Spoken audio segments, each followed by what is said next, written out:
Meu nome é Lúcio Malagoni Cardoso, eu sou médico psiquiatra e professor da Universidade Federal de Goiás. Hoje nós estaremos falando a respeito do estresse.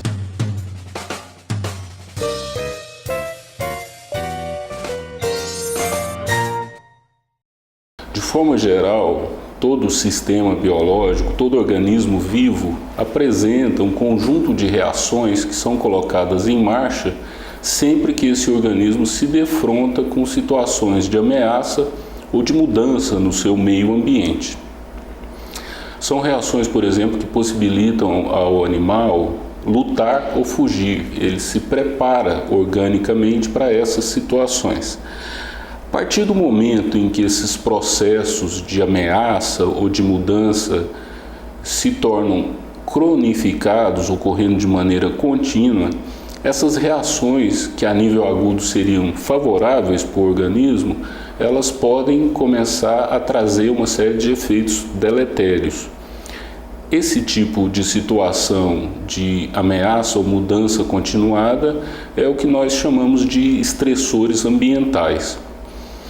O organismo vivo, ele desenvolve reações psicológicas e fisiológicas quando defrontado com esses estressores ambientais.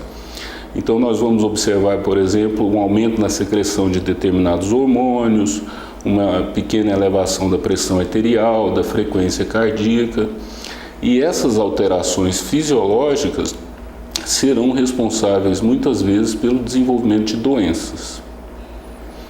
A nível psiquiátrico, as reações adversas que nós observamos mais frequentemente devido a esses estressores ambientais são transtornos depressivos, os transtornos de humor de uma forma geral e os transtornos ansiosos. Nós sabemos, por exemplo, que nos quadros de episódio depressivo maior, a chamada depressão, 80% dos indivíduos terão desenvolvido esse quadro após algum tipo de situação adversa.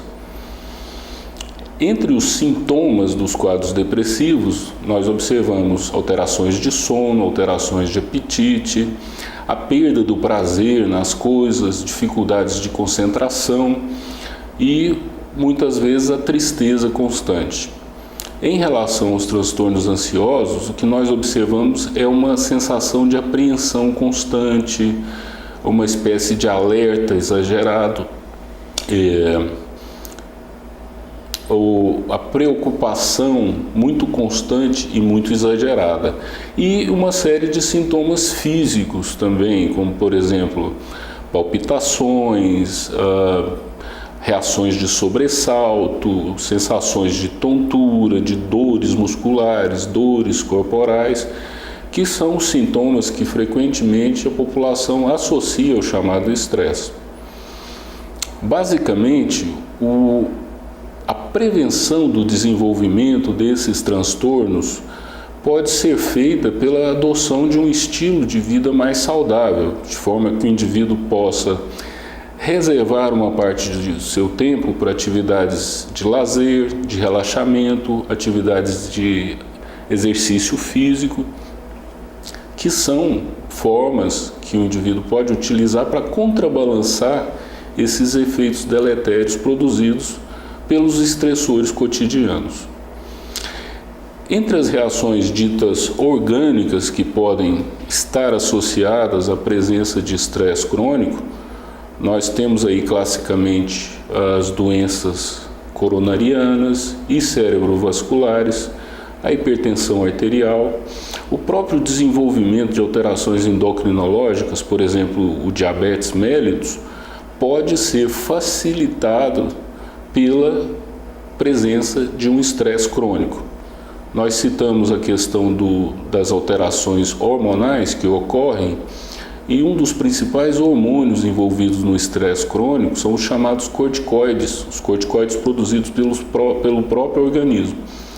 Essas alterações na secreção dos corticoides podem levar a alterações de glicemia, o nível de açúcar sanguíneo, e mesmo a modificações na capacidade do organismo lidar com ameaças infecciosas. Então, o estresse crônico pode propiciar uma queda na chamada imunidade, e essa queda da imunidade tornaria o indivíduo mais propenso ao desenvolvimento de doenças infecciosas e mesmo de doenças neoplásicas, os chamados cânceres. O desenvolvimento de alterações do sistema imune tem sido muito estudado hoje em dia e correlacionado com essas alterações produzidas pelo estresse crônico. Então nós podemos ver que muitas vezes reações alérgicas, alterações imunes, por exemplo, aquelas relacionadas a várias doenças reumatológicas, podem estar associadas a períodos de estresse crônico.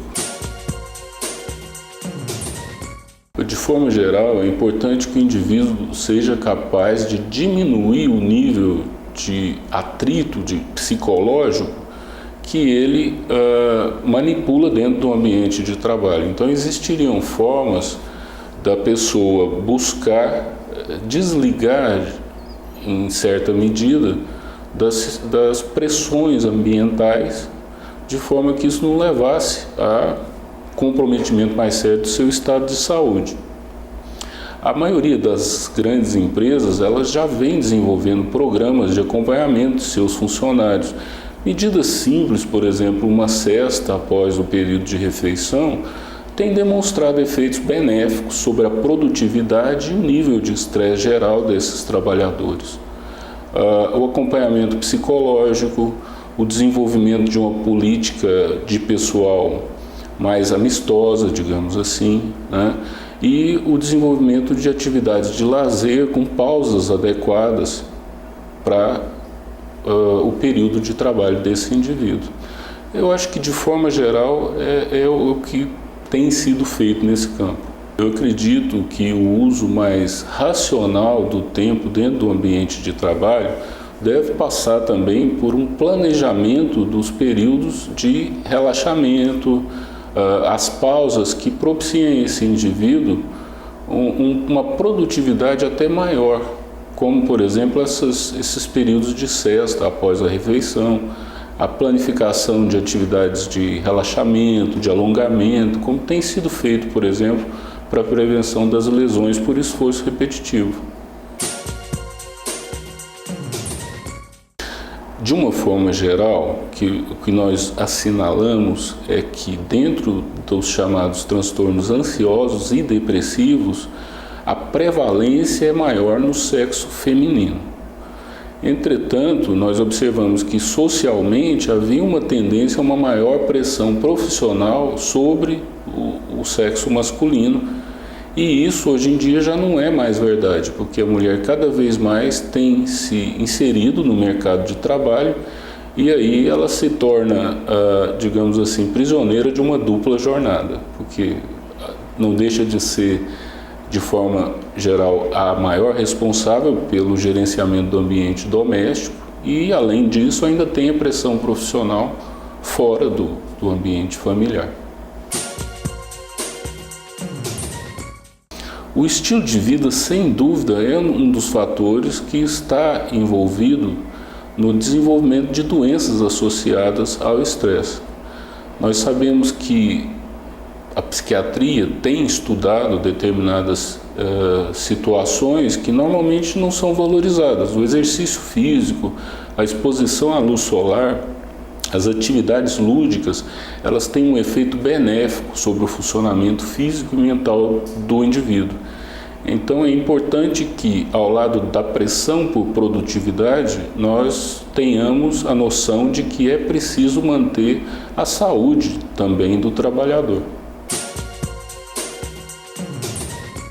De forma geral, o adolescente ele vive um período de transição, modificações corporais, novas situações sociais.